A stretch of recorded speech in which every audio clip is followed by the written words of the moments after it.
Today you're going to see a ranking of the top 10 most underrated NBA players entering 2021.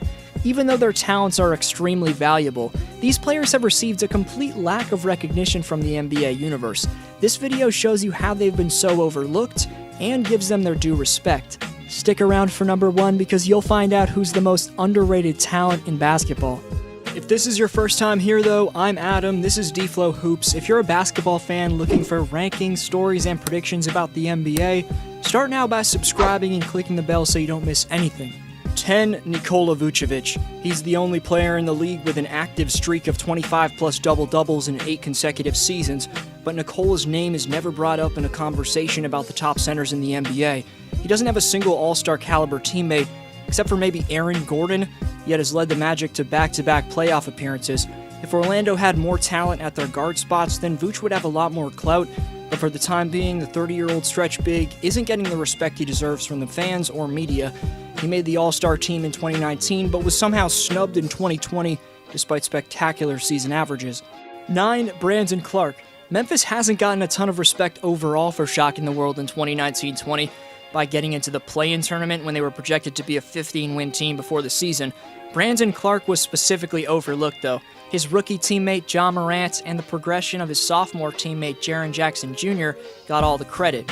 Because of that, you probably weren't aware that Clarke was in the 94th percentile for mid-range makes. The Grizzlies rookie combines both his vertical leaping ability and floater/push shot mechanics to excel from that area. Brandon's also an extremely efficient three-point shooter, making 44% of his 52 attempts last year. Plus, he's a versatile defender on the other end, so Clarke and Jaren Jackson Jr. could develop into one of the better front courts in the NBA. 8. Christian Wood. The Detroit Pistons acquired the fourth-year big man off waivers last summer, and when you look at some of the highlights before his time in Detroit, there was definitely potential and explosiveness right away when watching Christian, but he never really got the shot to prove he belongs. Christian had a nice stretch of games with New Orleans at the end of last year, but he only played 8 games in total on the year, spending most of his time playing his 4th G League season, where he averaged 29 and 14 for the Wisconsin Herd. But the stats in his first year with the Pistons don't even come close to telling the whole story of Wood's true impact for them. Whether it's running the fast break by himself, going coast to coast, blocking multiple shots in a row, or throwing down some beautiful oops, Detroit was much more dangerous and fun to watch with him out there. Pistons coach Dwayne Casey needs to be giving him more than 21.4 minutes per game next year, because Wood was among all the elite defenders at the 4 spot to rank 11th in defensive real plus minus at his position, but who knows if the Pistons will even be able to re-sign him in free agency. 7. Colin Sexton. The Cavs point guard was overlooked in the debate for the Most Improved Player of the Year award. Colin averaged 21 points in 65 games on really solid efficiency in his sophomore campaign. His speed and springiness off the dribble allow him to pop up for momentum-changing poster dunks, but Sexton really becomes a problem when he's mixing up his jumpers with those attacks. Defenders also have to check him at the three-point line, as for the second straight season to kick off his career, Colin made at least 30% of his attempts from behind the arc. He's also a really scrappy, Patrick Beverley-esque defender who can intelligently disrupt passing lanes, so he's certainly got a chance to develop into a top two-way player. 6. Chris Middleton. Despite being named an All-Star for the second straight season, his efficient deep-range shooting in the modern NBA make him deserved of much more attention than he gets. If Middleton was on a team like the Warriors or Heat, then his combination of a fluent three-point stroke and tight handles would allow him to heavily contribute to a run at a championship. In this year's second round, Chris averaged 25.6 points and nearly 7 assists per game in the Bucks' 5-game series loss to the Heat, and he doesn't have a ton of popularity, but Chris has been one of the better sharpshooters in the league for over half a decade. 5. Spencer Dinwiddie.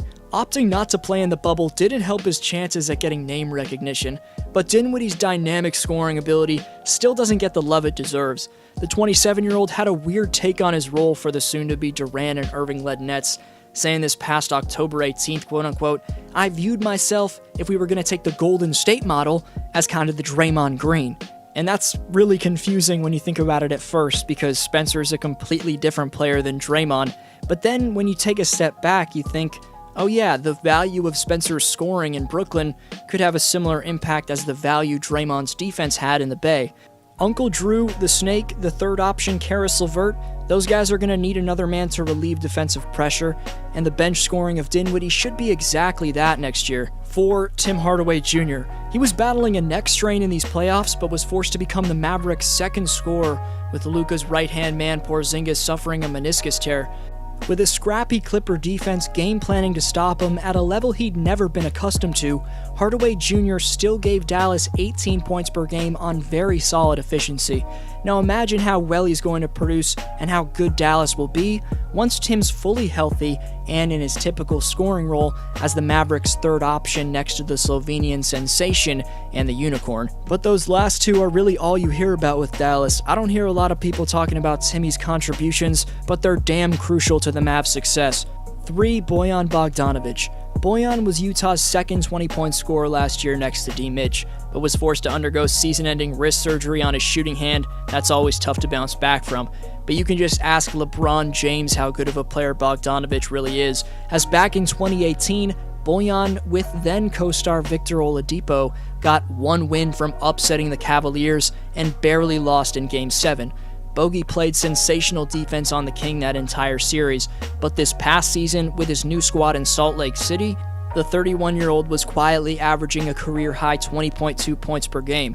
Not taking anything away from Denver, but if Utah had Bojan's services, given Mitchell's breakout into a superstar, the Jazz likely would have advanced. Quickly before the top two, Big Man gets the shout out for saying he's most impressed by LeBron James gaining the all-time playoff wins record. Thanks so much for every single answer. The Speaks board resets in 2021, and 2020's top 5 get free NBA giveaways. The question for next video's shout out is after this. 2. Kyle Lowry. As the third option in 2019's postseason, we saw just how dominant the Raptors' bulldog at point guard could be in Toronto's run to a championship. K-Low scored the first 12 points of the Raptors' Game 6 title sealer in Oakland and scored a combined 46 points in the final 2 games of that series. But even this year, when most of Kyle's teammates wet the bed in the postseason, the 5-time All-Star willed his team into a Game 7 against an extremely talented young Celtics team. As the first option, with the entire Celtics defense keyed in on shutting him down, Lowry scored a combined 64 points in Games 3 and 6. But the reason he's underrated is, despite being the league leader in charges drawn during the regular season, and undoubtedly the best point guard defender in basketball, while being an above-average playmaking shot creator on the other end, Kyle didn't make any of the 3 All-NBA teams. He's been the backbone of the Raptors reaching the playoffs for 7 straight seasons, but remains criminally underrated. 1. Jaylen Brown. A complete class act off the court, the Celtics organization is lucky to have their 23-year-old phenom. We'll get to how he's overlooked next to Jason Tatum and much more, but JB's trying to change the culture. He said on October 11th, quote-unquote, "The cars, the lifestyle, the women, all that type of stuff is cool, but also taking care of your family, speaking on your community, helping your community, using your voice, I want that to be cool too." He and the NBA certainly had their voice heard this summer, but staying between the lines, Jaylen's rapid rise into one of the best wing players in basketball, I think has been lost in the Celtics narrative. Despite Brown being on a top team in the East while being a top two-way player, he wasn't named to an all-star team this year.